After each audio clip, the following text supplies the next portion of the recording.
Welcome to the Gridiron Insight. I'm your host, Marcus Dent, and that's my sidekick, Mikael Stevens. Mikael, what's going on, dog? Hey, man, it's Thursday. It's almost time for some football. Oh, man, it's a big Friday night coming up, man. I know your household is kind of cooking and ready to go. Hey, man, showtime tomorrow. We got the Wave. We're going to check them out on a blue turf. And, Tupelo and Madison Central. Yeah. That's going to be a big ball game, man. Tupelo, ranked number 1 in the state. Madison Central, I think y'all like ranked number 5 or something like that, man. So, man, it's going to be a great ball game. I think it's going to be a low scoring game. Both of y'all can run the football. Hill, man. I'm just going to be honest with you, man. Hill at Tupelo, man, he's the truth. He's big time. He's a handful, man. You got to put a hat on him and a couple of hats on him. Got to put a hat on him. Some more hats on him. Yeah, you got to put a hat on. And Tupelo, they sneaky with the receivers. Their strong point is not passing the football, but they can. Noah Gillum, I think he has several offers, and he's a pretty good passer. When you don't put pressure on him, he can kill you. But like I said, man, y'all got Mikael, you got the senior that's running the ball with him, man. Yeah, you got the big tight end. It's gonna be it's gonna be some good matchup, man. Tell me about some of the matchups you think that Madison Central need to do, to I guess key on to win the football game. Well, it starts for Madison Central with the three-headed monster. You talking about senior running back Glenn Singleton, junior Michael Bogan, and sophomore Michael Steven.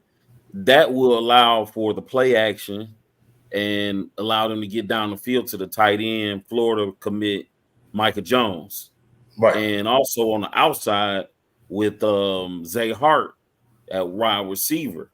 However, the real matchup is the defense on the other side with the Wave when you got Jalen McCoy. Oh, yeah, Jalen McCoy, big defensive end.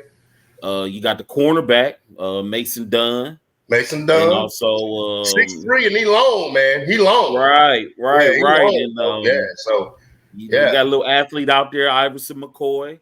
Oh yeah, Jaralen's little cousin. Yeah, man, he's great. We know about those guys, man. Yeah, but I tell you what the difference is, and I told everybody it's gonna be a low scoring game because both teams they really play great defense. He's probably two of the best defensive teams in the state outside of Brandon. But Tupelo's defense is stout. Madison Central's defense is stout. With you got Miles Miller on the defensive end. He'll play a little bit of linebacker, so he'll be moving around a little bit. He's a disruptor. He's the soul of that defense. So expect to see a lot of him. But I think it's gonna come down to special teams. My prediction on the score is like 24-21. So a kid like Jake Richardson, who's a All-American kicker, he could hit him from 50 yards out, and he may be the difference in the game. Man, that's good info, man. I've only seen Tupelo, just and kind of like in highlights and different things like that. But being around a lot of those kids that played FBU, have played 7-on-7 for us, man, I know they're loaded with talent. And I know, Mason Dunn is a kid, just a freakish athlete, man, so it's going to be definitely going to be hard to throw on him with Iverson back there also, man. But I'm going to tell you, the running game that Tupelo has, man, I haven't seen anybody slow them down. And, I think, that's going to be Madison Central's biggest task is to slow that running game down. Well, Madison Central had up against Brandon, Tyson Robinson.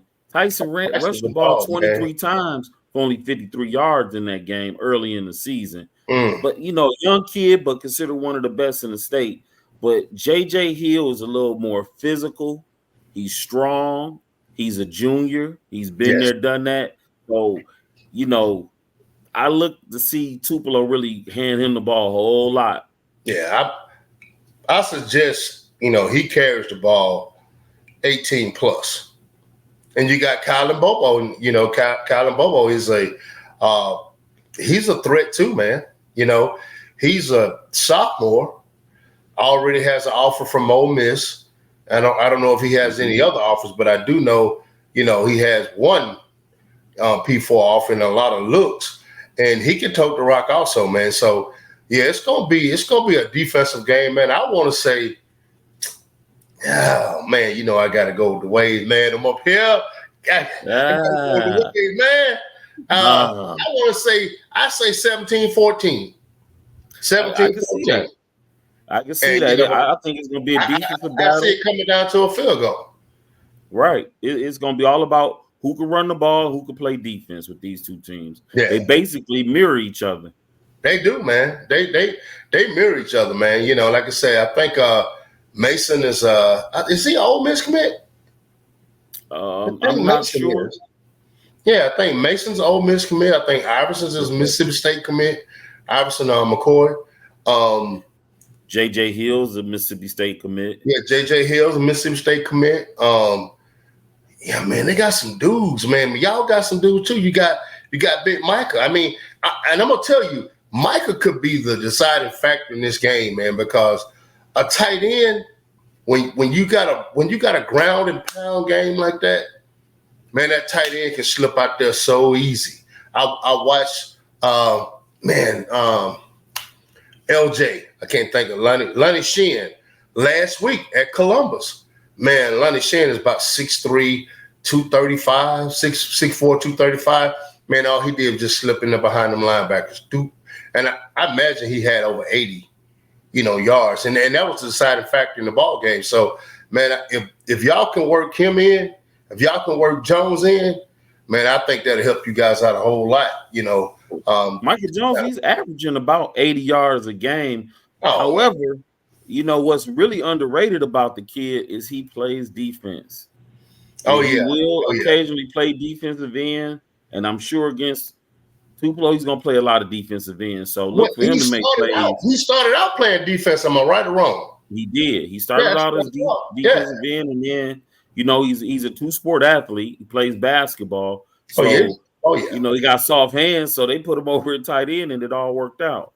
Oh yeah, man. Well, man, like I said, that's our game. That's our high school game of the week right there, man. And we're gonna stay in state, and we're gonna talk about Ole Miss versus LSU. Man, what you got to say about that? Y'all going down, right? Yeah, we going down for a game day visit, man. We excited. It's gonna be tough. Death Valley is where team dreams go to die. So, Ole Miss has got to come in with the mindset that they had against South Carolina, and that's defense. They can get it done offensively, but they got to play some defense. And if you're going to go down there at night in Death Valley, you better come ready to play, ready to score some points, ready to play some defense, ready to get the home field advantage. Like what they're going to have at LSU is going to be crazy. So you're going to beat the referees as well. Well, I'm gonna tell you this: Ole Miss cannot get behind this ball game.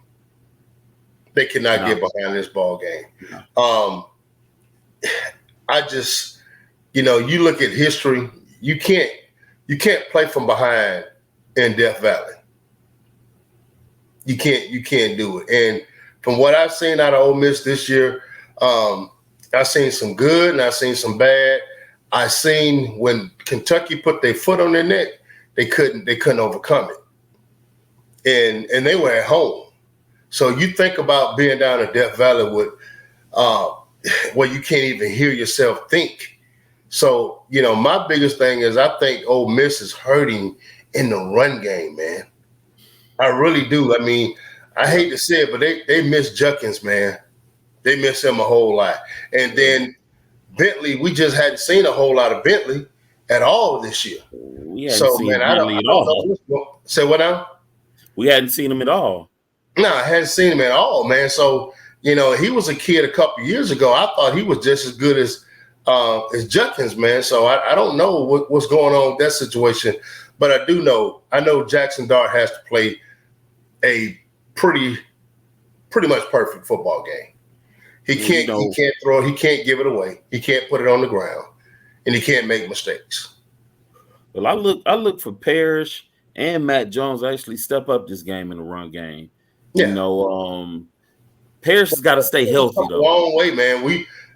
Matt Jones is a kid I've been knowing for a long time. He was a FBU kid also, man. At that point in time when I was with them, he's worked a lot. Somehow he's earned the respect of Kevin Smith and those guys in the running back room, and he's getting a lot of touches, man. But I still think they're missing that breakaway guy.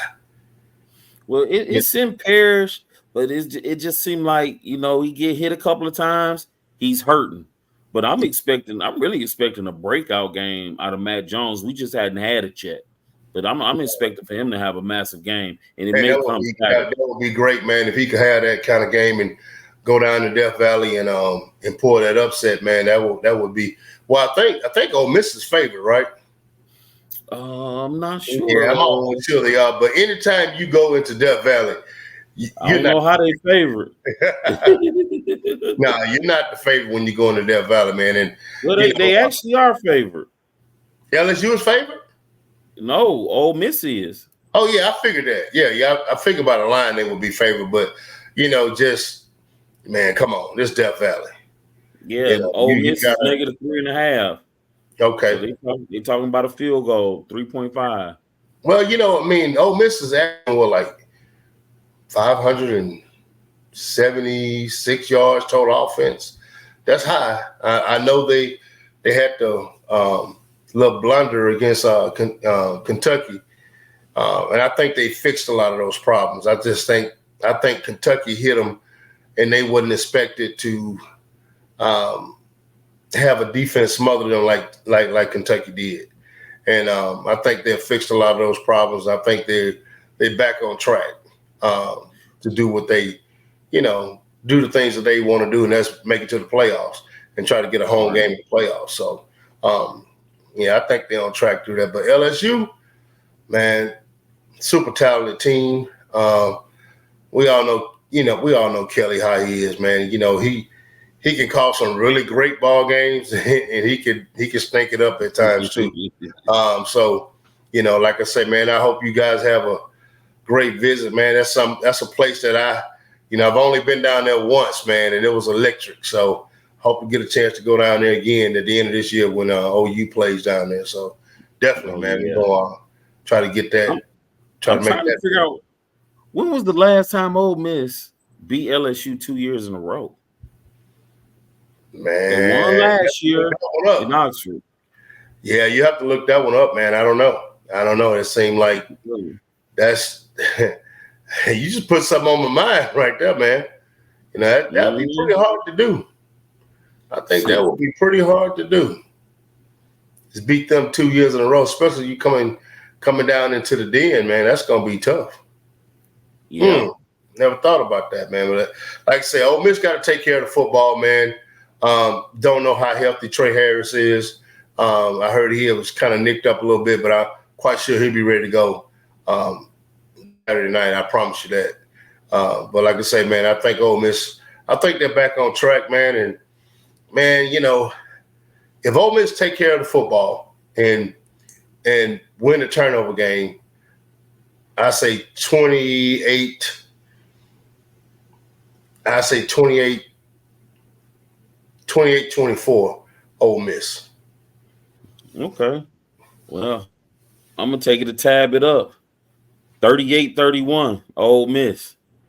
38-31 Ole Miss. I got you. And the last time Ole Miss beat LSU back-to-back was in 1997 and 1998 season. So that just go to show you. It's been a minute. Wow. That's gonna be a good one, man. I'm gonna be tuned into that one, man. But what that's gonna be a good football game. Well, we're gonna move on to the next one, man, and we're gonna stay in state with my Alcorn State Braves. Got to travel down to Grambling. Got to go to another team out of Mississippi. Got to go to a Louisiana team. And it's not a hole, it's a pit, to be honest with you, man. You know, you got to go down there in that pit, if you ask me. They call it the hole, but it's a pit. Them Tigers get you down there in that pit, man, and you ain't ready to play, they could do something to you, man. I've been in that pit before. So y'all got y'all hands full with Miles Crowley over at Graham. Man, yeah. Hey, look, that's what scares me. That's what scares me, man. Mickey Joseph is a heck of a recruiter, a heck of a coach, man. I'm going to tell anybody, if you're going to beat him, you better beat him now, because you're not going to beat him a couple years from now. When he get his kids and stuff in there, it's going to be tough. He's going to make you pay to beat him. I got a chance to see Alcorn last week, man. The quarterback, he can move on the ground, man. I'm going to be honest with you. If they don't have anybody that can contain him, he's going to hurt them. But he can't throw the deep ball, and that scares me. Now, I don't know if we got anybody to go get it because I didn't see him throw it. But that's the only thing that scares me about this game. They contain the quarterback, and we got a pretty good running back. So, like I say, the running game is Alcorn's friend right now. Coach always told me, if you can run the football, you can win football games. You know? So, you run the football, what you going to do? You're going to eat up the clock. You're going to eat the clock up, you know? So, like I said, Crowley, man, he can do it all. He can pass, he can throw, he's smart. You know, he was at what? Who's at Alabama State, right? I don't remember what school he came from. Yeah, I think he came from Alabama State. And but he's a threat, man. He's a threat. He's a kid that if he get going down there in that hole, it's gonna be a long day for the Braves. It's gonna be a long day for the Braves. But if Alcorn get that run game going and that defense tighten up, our defensive backs got to tighten up, man. They playing a little loose on them corners, man. They got to tighten up. If they can tighten up, then I think we have an opportunity to go down in the hole and get one. But I'm gonna tell you, Alcorn doesn't fare good in the hole, bro. I'm just keeping it real with you. As the young folks say, I'm gonna keep it 100 with you. Well, at the end of the day, nobody does good in that hole. not in the hole, man. Not in the hole. But look, there's a big game coming up, and we finna move out of the state. There's a really big game coming up in Ohio State and Oregon.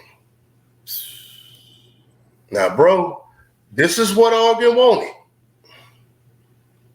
This is what this is why they left. Man. Look, we got to lead the pack. Let's go get with the I'm rolling with Ohio State in this one. I like Ohio State. I see them throwing the ball around. I actually think it's going to be a blowout. What? I think it's going to be a blowout. Man, let me tell you something. I've never seen Dylan Gabriel get blown out. Dude, he don't have the strongest arm, but he's accurate. He's smart. He can run the football. I'm telling you, they're not going to get – where's that game being played at? It's in Oregon. Man, I'm taking Oregon with the upset, man.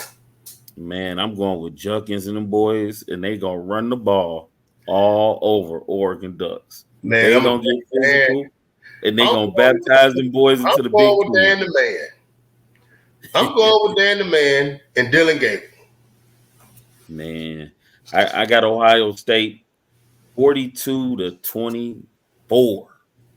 Dang. They're going to run it up. Man. They're going to go out there and run it up. They can't stop the run game. I don't see it. They ain't played nobody. Well, I give you that. They ain't played nobody. When I say nobody, they played Ohio. No. Idaho, Boise, Oregon State, UCLA, Michigan State. And what Bubba does say, trash. So you're trying to hold up now. Wait a minute now. Wait a minute. Now Sharon Moore, that's my guy. I can't let you do him like that, bro. No, they didn't play Michigan. Oh, Michigan State. They played Michigan State. Oh, okay. Well, yeah, I can go with you on Michigan that. State ain't been the same in about 5 years. Yeah, I can go with you on that. I'm gonna. Ooh, man, I think Ohio State gonna baptize them boys, man. I think they're gonna get physical with them and introduce them to Big Ten football. It's a certain brand. It ain't gonna be all that running around, throwing the ball here and there. Not on Ohio State. No, sir. Man, let me think about that, man. You got me in a pickle, bro. Man, I'll put it like this. My gut feeling tells me that Ohio State is going to win this football game by 17 plus.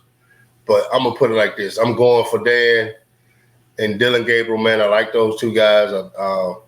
Dan, I think he's a heck of a coach. Dylan Gabriel, I think he's a heck of a quarterback and a heck of a person. So, man, I'm going to pull for those two guys, man, you know. But like I say, I do believe Ohio State going to be a little bit too much for them. And, I believe Ohio State will win the football game for sure. Mm-hmm. Definitely. Now,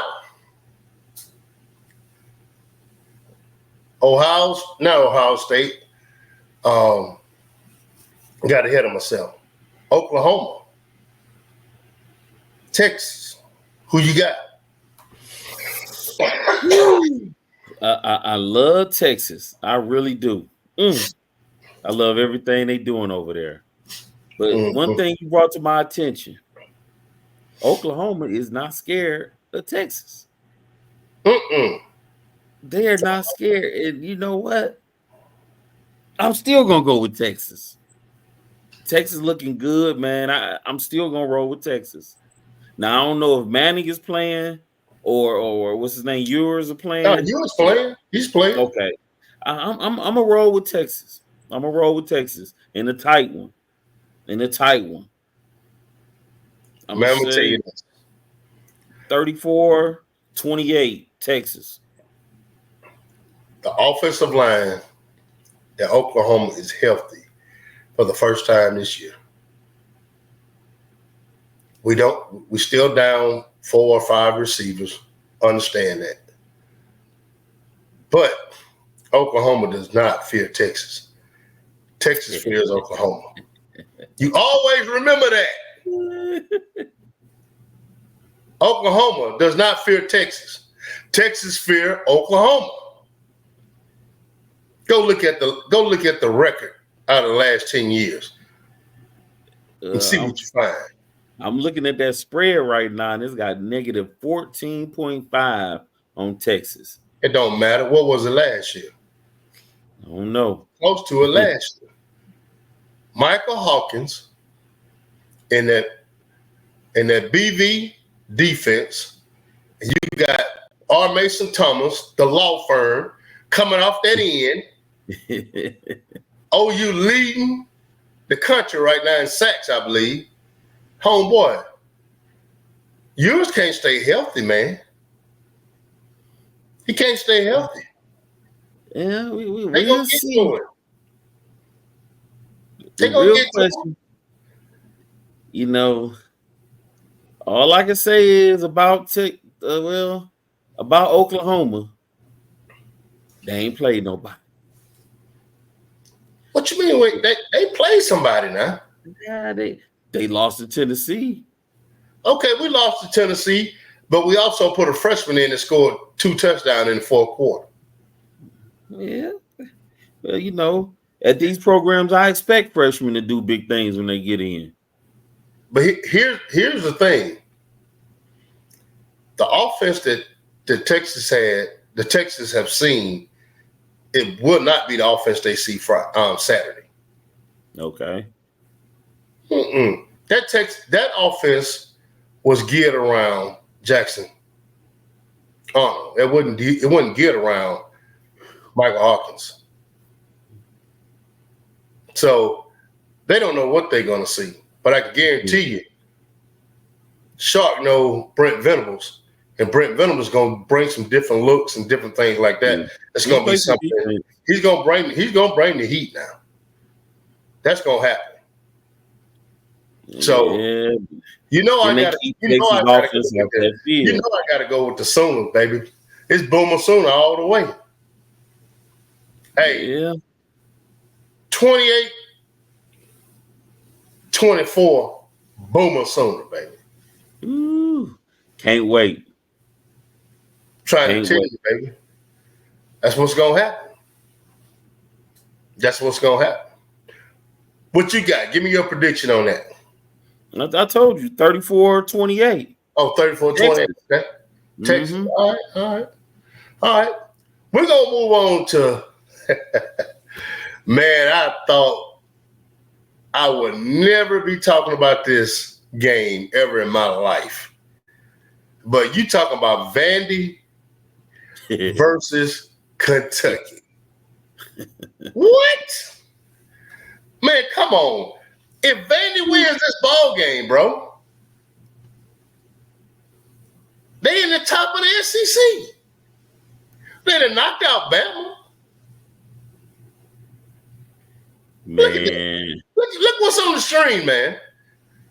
It's a top ball game, bro. What in the world has happened to college football? Pay for play, baby. I'm telling you. Hey, Diego Pavle, however you pronounce his name, bro. Bad boy. Bad boy. He said Johnny Manziel was his idol, bro. He plays like it. He runs around, man. He plays like it.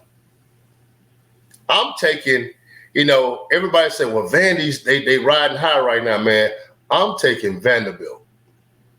I know, hey, look, I know that Kentucky defense is stingy. I seen what they did to Georgia. I seen what they did to Ole Miss. I'm going with Vandy, baby. I'm anchoring down. Anchor down. What Vandy say, anchor down, baby. Man, I'm rolling with Kentucky, man. I think Kentucky just got off to a slow start.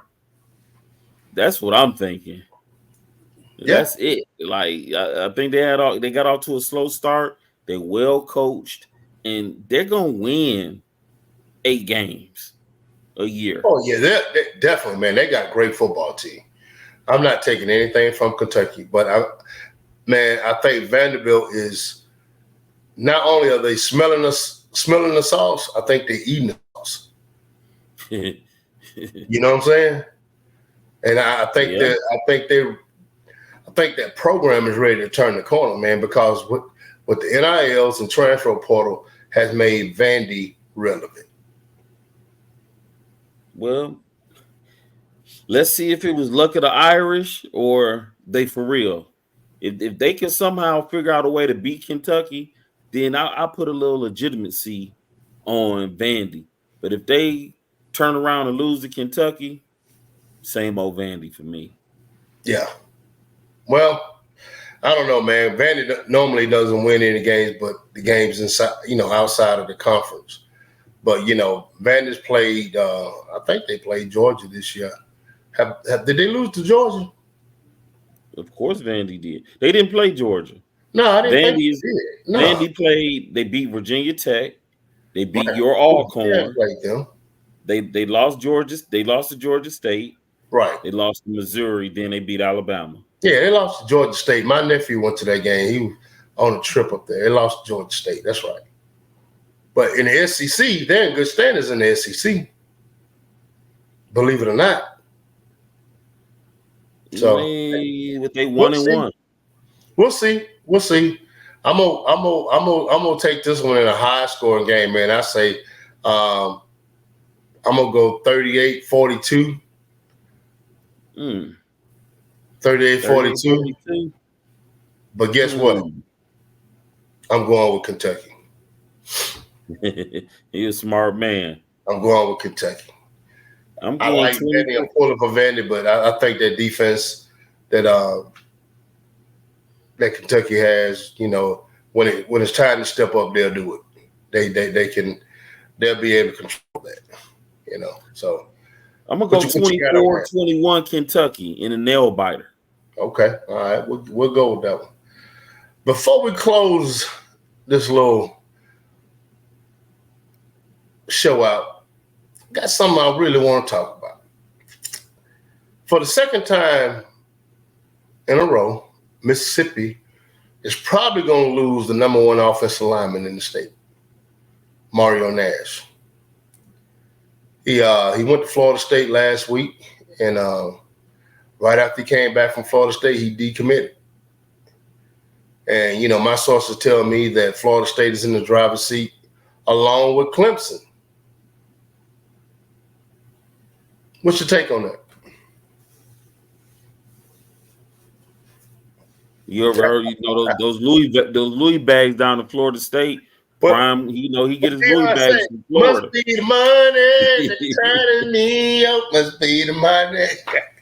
Hey, the collectives at Mississippi State has got to get their money together, and they believe in kids. Yeah, man. I think it's a little bit more than that, man. But